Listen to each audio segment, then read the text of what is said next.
that you don't have to do anything with your mind. Just let it rest naturally in its essential nature. That's what we were just doing.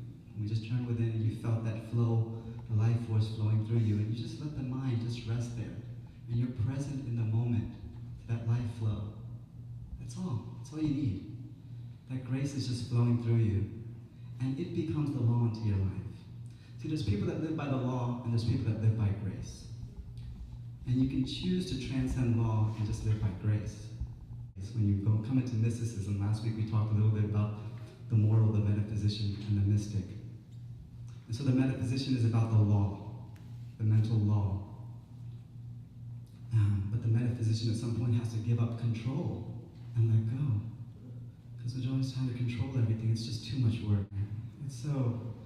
It works to a certain point, and then it just doesn't work. And then people still just keep going to the teaching, thinking that one day it's going to work. Maybe they're just not doing it right, or, they're not doing it, but they're just going every week or every month or wherever to hear about it. So thinking that maybe if they hear about it enough, maybe it'll start working in their lives. And the problem with that is that you think you have to do it.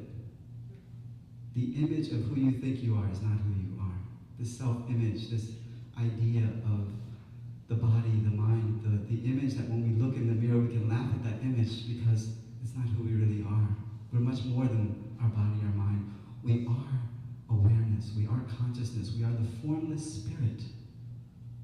And when we awaken to that essence of who we are, then all the stuff that gets us in life, it still happens. You still have your pains. You still have your upsets. You still have the things that happen to you in life. But it doesn't get you. It doesn't grab you. It doesn't entangle you. Because you know this too shall pass. It has come to pass. And so just as our mind, the thoughts in our mind, I'm going to read a little further, your own mind, unagitated, is reality. Meditate on this without distraction. Know the truth beyond all opposites. The truth beyond all opposites, we mentioned a little bit about that last week when talking about the Garden of Eden and they partook of the fruit of the good and evil. That's opposites. That's the parallel.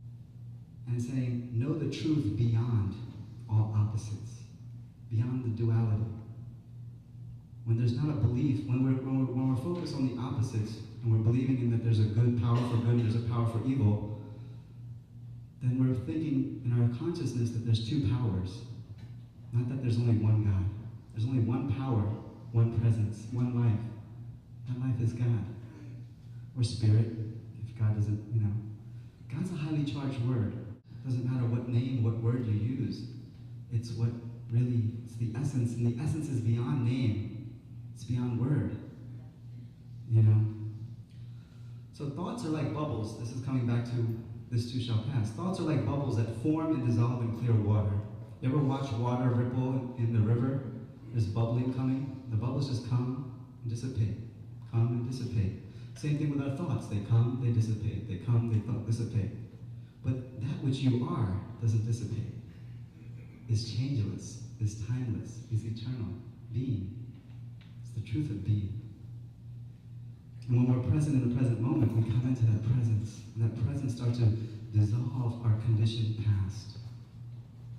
Being present to the presence dissolves our unconditioned past. So that becomes a law into your life, a law of grace, where people caught up in the law of attraction, they think that they have to do it, and if you can just think the right thoughts and feel the right way, and you're going to have what you want in life, It works to an extent, I'm not saying it doesn't. I spent many years studying that. And I'm not saying, I don't want to put that down, and I don't want to come across as putting that down in any way.